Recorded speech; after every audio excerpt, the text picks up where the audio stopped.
Assalamualaikum warahmatullahi wabarakatuh.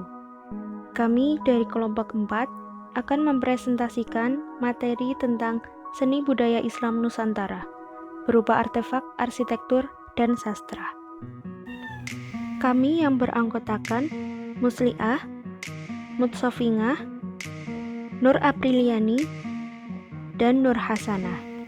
Materi yang pertama yaitu seni budaya yang akan dijelaskan oleh Mbak Nur Hasanah. Nama saya Nur Hasanah. Di sini saya akan menjelaskan tentang pengertian seni budaya. Seni budaya merupakan sebuah kata yang berasal dari kata seni dan budaya. Kata seni berasal dari bahasa Sanskerta, yaitu kata sani atau pemujaan atau persembahan dan pelayanan. Diartikan sebagai hal yang sengaja dibuat oleh manusia untuk menghadirkan unsur keindahan yang dapat membangkitkan perasaan orang lain.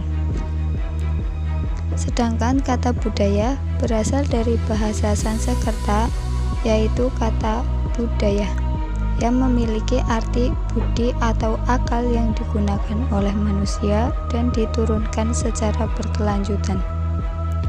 Jadi dapat disimpulkan bahwa pengertian seni budaya adalah setiap karya seni yang sengaja dibuat dengan berlandaskan kepada akal atau budi yang dimiliki oleh sekelompok masyarakat yang digunakan dan diturunkan dari masa ke masa secara berkelanjutan.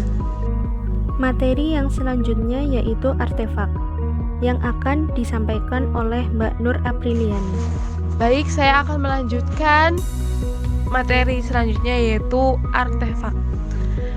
Pengertian artefak. Artefak dalam arkeologi yaitu benda atau bahan alam yang jelas dibuat oleh tangan manusia atau jelas menampakkan adanya jejak-jejak buatan manusia padanya melalui teknologi pengurangan maupun teknologi penambahan pada benda alam.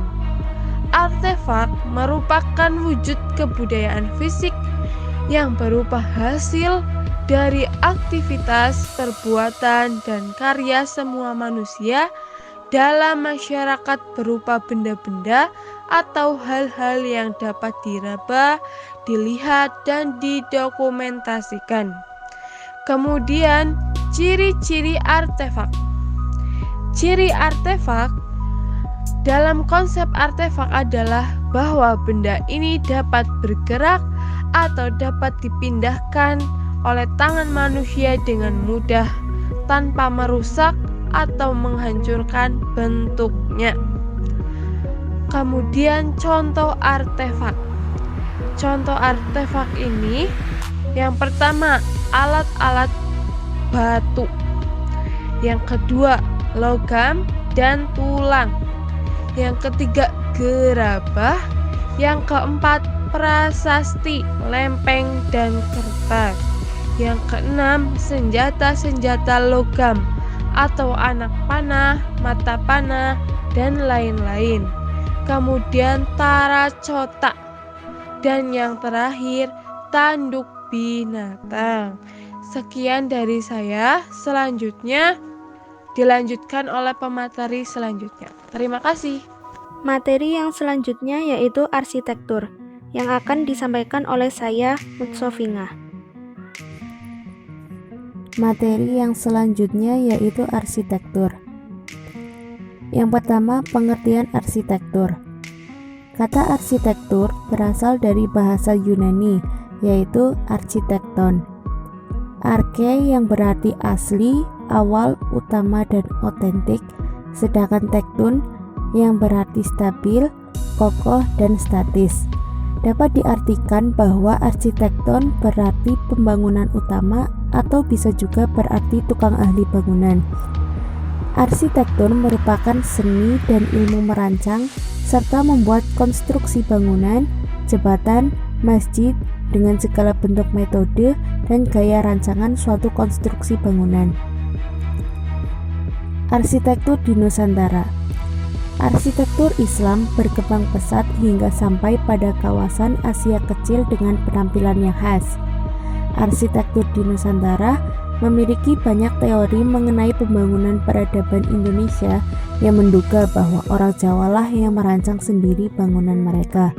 Arsitek Jawa mungkin mendapat pencerahan dari buku petunjuk India yang didatangkan ke Jawa dan mengubahnya sesuai dengan adat setempat. Namun hal tersebut terdapat perbedaan pada ciri bangunannya, yaitu terlihat dari sistem saluran yang biasa ditemukan pada ciri-ciri candi Hindu modern yang ditemukan pada Candi Arjuna pada abad ke-8. Kemudian 50 tahun setelahnya dibangun Candi Gedong Songo, dan candi tersebut menunjukkan tanda-tanda penemuan dan penyimpangan dari arsitektur India. Kedatangan Islam ke Nusantara tidak mempengaruhi tradisi bangunan baru, tetapi memberikan pemahaman, kesesuaian, dan bentuk arsitektur yang sudah ada. Bentuk tersebut diciptakan dan ditafsirkan kembali untuk memenuhi kebutuhan Islam. Menara Masjid Kudus contohnya, yang berada di pesisir utara Jawa dan merupakan arsitektur Islam yang menyerupai sebuah candi yang dibangun pada abad ke-14 zaman Majapahit. Contoh bangunan keagamaan yang mendapat pengaruh arsitektur Hindu-Buddha. Yang pertama, masjid. Masjid-masjid yang memperlihatkan arsitektur masjid kuno adalah Masjid Agung Demak, Masjid Agung Banten, Masjid Agung Kesepuhan Cirebon, Masjid Agung Yogyakarta, dan lain-lain. Yang kedua, Istana Awal Islam. Tata ruang Istana Kesepuhan menyesuaikan pada kebanyakan keraton Jawa lain, yaitu istana menghadap alun-alun dengan sebuah masjid agung di sebelah barat dan pasar di bagian utara. Yang ketiga, makam, yaitu salah satu dari arsitektur terindah di dunia, Taj Mahal di India, yang merupakan makam Islam. Sekian, terima kasih. Materi yang selanjutnya yaitu sastra, yang akan disampaikan oleh Mbak Musliah. Pengertian sastra. Kata sastra sendiri merupakan berasal dari bahasa Sanskerta, yaitu sastra, yang berarti teks yang mengandung instruksi atau pedoman, yang merupakan berasal dari kata dasar sas, yang berarti instruksi atau ajaran. Sastra merupakan ungkapan ekspresi manusia berupa karya tulis atau lisan berdasarkan pemikiran, pendapat, pengalaman, hingga keperasaan dalam bentuk yang imajinatif, cerminan kenyataan atau data asli yang dibalut dalam kemasan yang estetis melalui media bahasa. Sejarah kemunculan sastra di Nusantara. Masuknya agama dan budaya Islam di Indonesia sangat berpengaruh terhadap perkembangan seni sastra di Nusantara. Seni sastra Islam pada awal perkembangannya banyak dijumpai di wilayah sekitar Selat Malaka dan Pulau Jawa, walaupun jumlah karya sastra dan bentuknya itu sangat terbatas. Di sekitar Malaka sendiri merupakan perkembangan karya sastra baru, sementara di wilayah Jawa merupakan perkembangan dari sastra Hindu-Buddha. Seni sastra yang berkembang pada awal periode Islam adalah seni sastra yang berasal dari perpaduan sastra pengaruh Hindu-Buddha dan sastra Islam yang banyak mendapat pengaruh dari Persia. Wujud dari alkulturasi tersebut yaitu dapat kita lihat dari tulisan atau aksara yang digunakan, yang dimana tulisannya itu menggunakan huruf Arab Melayu atau Arab gundul, dan isi ceritanya sendiri juga ada yang mengambil hasil sastra yang berkembang pada zaman Hindu sendiri.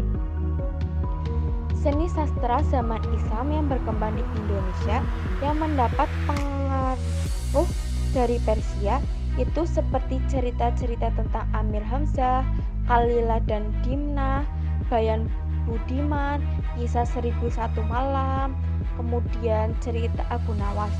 Hampir semua cerita Salayani itu dinamakan hikayat dan dimulai dengan nama Allah dan sholawat Nabi. Kebanyakan dari hikayat ini itu tidak diketahui penyalinnya. Sementara itu, seni sastra yang masih dipengaruhi oleh kebudayaan Hindu-Buddha adalah hikayat Pandawa V dan hikayat Sri Rama. Selain itu, kesastraan Islam Indonesia yaitu syair. Di antaranya syair yang terkenal adalah syair sufi yang dikarang oleh Hamzah Fansuri. Karya-karya sastra bentuk prosa dari Persia sampai pengaruhnya kepada kesusastraan Indonesia. Misalnya yaitu kitab Menak yang ditulis dalam bahasa dan aksara Jawa yang semula ceritanya itu berasal dari Persia sendiri. Dalam bahasa Melayu menjadi hikayat Amir Hamzah, di mana kitab Menak pada dasarnya merupakan serupa dengan kitab Panji. Perbedaannya itu terletak pada tokoh-tokoh pemerannya. Cerita-cerita Menak dalam arti hikayat Amir Hamzah biasanya ditampilkan pula dalam pertunjukan wayang golek yang konon diciptakan oleh Sunan Kudus, wayang kulit yang diciptakan oleh Sunan Kalijaga, dan wayang gedog yang diciptakan oleh Sunan Giri. Cerita Menak sendiri itu jumlahnya itu tidak sedikit. Misalnya kitab Rengganis yang banyak digemari oleh masyarakat Sasak di Lombok dan Palembang.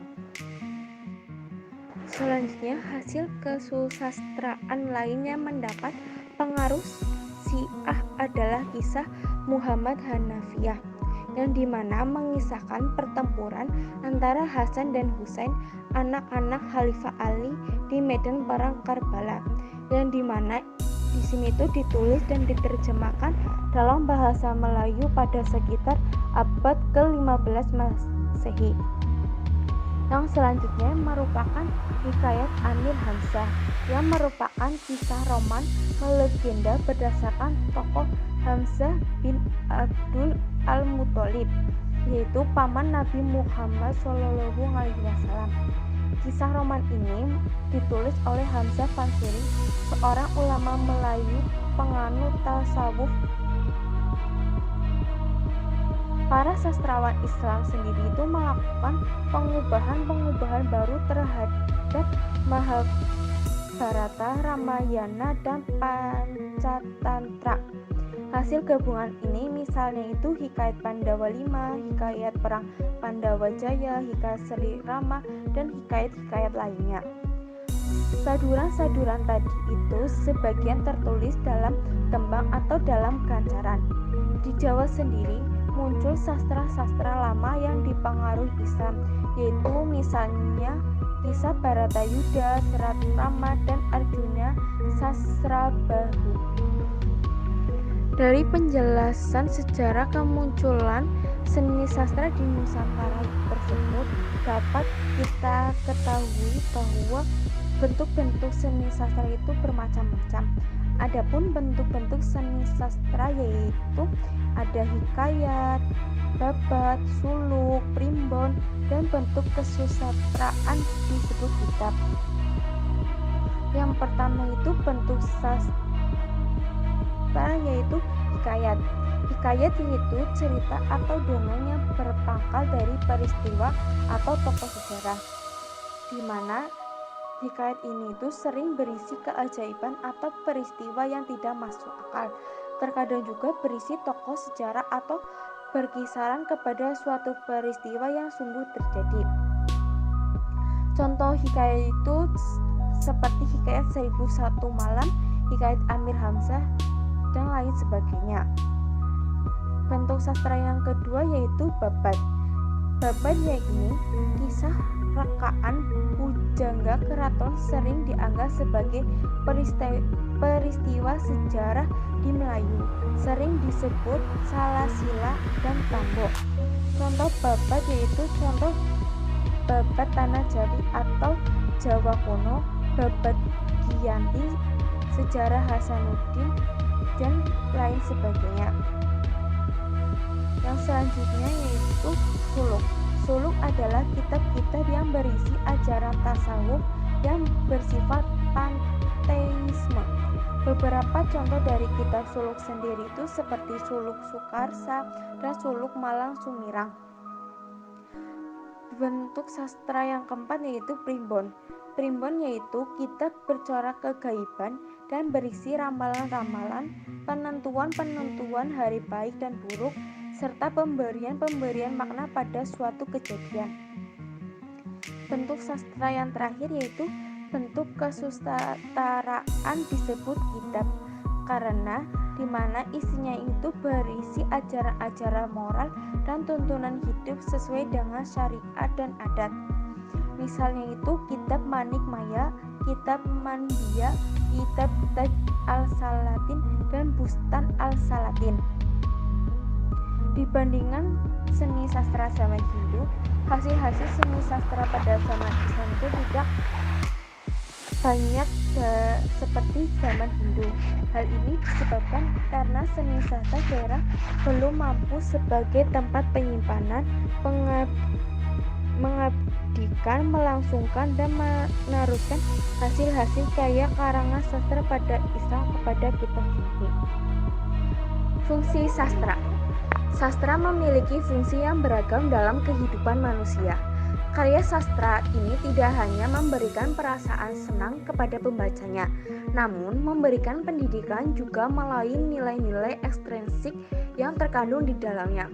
Adapun fungsi-fungsi sastra yaitu pertama fungsi hiburan, kedua fungsi pendidikan, ketiga fungsi keindahan, keempat fungsi moral, dan yang kelima fungsi religius. Yang pertama fungsi hiburan atau reaktif. Karya sastra dapat menghibur pembacanya, di mana karya sastra ini dapat menimbulkan tawa bagi pembacanya, yang dimana isinya itu berisi cerita-cerita yang kocak, kemudian memberikan hiburan intelijen dengan melalui kandungan wawasan barunya, membangkitkan sensitivitas kemanusiaan melalui kisah tragedi, menginspirasi dan kisah dari kisah seseorang. Kemudian yang kedua itu fungsi pendidikan atau didaktif. Mendidik adalah sifat alamiah dari seorang yang dibuat dengan penuh perhatian terhadap isi dan bentuk dasarnya, sehingga dapat memberikan informasi, pengetahuan, wawasan atau kebijaksanaan baru yang dapat dihubungkan dengan kehidupan manusia yang berlangsung pada saat ini. Kemudian fungsi yang ketiga yaitu fungsi keindahan atau estetis. Seperti puisi, karya sastra dapat juga memberikan keindahan atau nilai estetis yang disampaikan oleh penulisnya, sehingga keindahan atau gagasan pemikirannya yang kreatif dapat dinikmati dan menggugah penikmat atau pembacanya.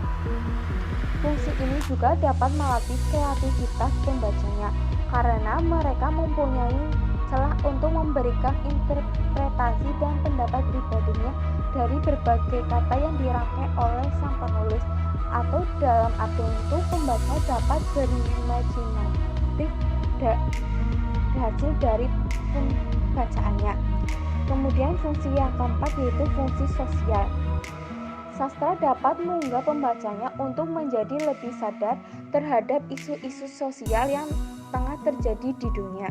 Melalui perumpamaan atau cerminan realita, tulisan ini juga dapat mengkritik tanpa main hakim sendiri, karena tidak mengarahkan langsung kepada pihak atau individu yang bersangkutan.